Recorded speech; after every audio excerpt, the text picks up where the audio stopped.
Good evening. Thank you so much for staying tuned. Tonight's edition reveals the one-year anniversary speech of President Muhammadu Buhari. Details in a moment. On assumption of office, President Muhammadu Buhari made some promises on security, corruption, and economy, amongst others. A year after, observers acknowledged that the challenges facing the country were quite enormous and believe the present administration has the willpower, but how well has his administration fared? In his anniversary speech on May 29, he had launched the most ambitious social protection program in the country's history. He said that the program, aimed at kick-starting the process of lifting many citizens from poverty, will simultaneously create opportunities for people to fend for themselves. I believe we can also learn from the obstacles we have overcome and the progress we made thus far to help strengthen the plans that we have in place. Buhari added that in spite of the economic problems brought about by falling oil prices, the ongoing economic reforms of his administration would save the nation 23 billion naira annually. He said that the recent increase in the pump price of petrol was to save the economy from total collapse while eliminating the massive corruption induced by the fuel subsidy regime. I support the monetary authority's decision to ensure alignment between and fiscal policy. We shall keep a close look on how the recent measures affect the naira and the economy. Nigerians share their views on Mr. President's speech. He gave us hope that the economy will be diversified and the prosperity will be realized from those other areas that we diversify. For instance, agric, if we had agric also generating as much funds as the oil sector, if we had the steel sector doing the same, if we had the maritime sector doing the same, we wouldn't be in this quagmire we're in now. It's so sad that the president came at this time because you can see that his body language abhors corruption. We can see that impunity has stopped. So he's the right man for the job, but at the wrong time. Change is difficult because it stinks, like fertilizer.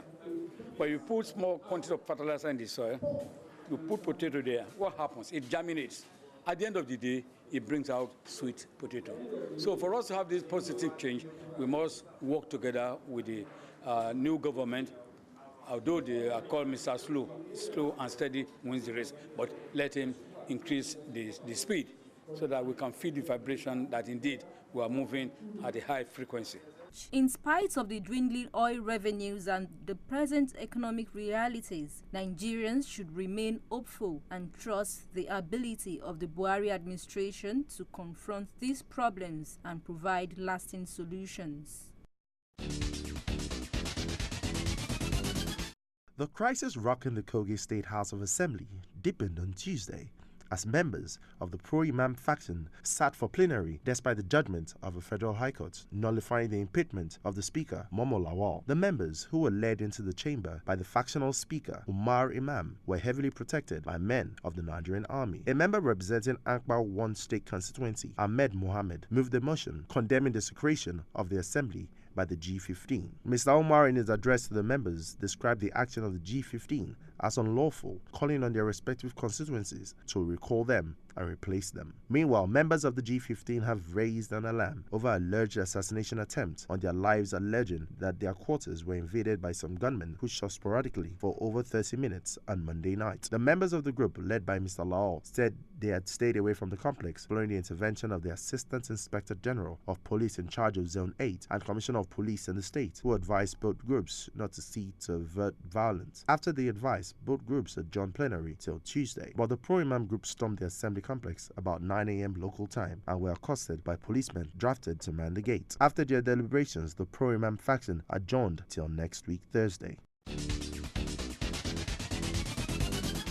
The trial of Senate President Dr. Bukola Saraki on alleged false and asset declaration at the Code of Conduct Tribunal in Abuja will resume on June 7. The trial was stalled on Wednesday following the absence of first prosecution witness Mr. Michael Wetkes, who was also appearing as witness in the trial of the immediate past governor of Jigawa State, Sule Lamido, at the Federal High Court in Abuja. Lead prosecuting counsel Mr. Rotimi Jacobs, SAN, had on Wednesday written to the Danladi Umar-led CCT intimating the tribunal of the development and suggested June 7, 8, and 9 as dates for the continuation of the trial. Meanwhile, the hearing of the President of the Senate's appeal at the Federal High Court of Appeal, Abuja, on Thursday against the Code of Conduct Tribunal, CCT, has been stalled again. The inability of the court to sit on the matter stemmed from a reported ill health of applicant Saraki's counsel, Chief Kanu Agabi San. The People's Democratic Party's Board of Trustees has taken over the leadership of the party pending the resolution of the leadership tussle. The chairman of the board, Walid Jibrin, told members of staff of the party at its national secretariat Abuja that both the party's National Working Committee, led by former Governor Ali Modu Sherif, and the Interim National Caretaker Committee, led by former Governor Ahmed Makafi, had been sacked. He said that the action of the BOT came imperative in order not to allow vacuum in the party's operations, as well as to resolve the leadership crisis within the party.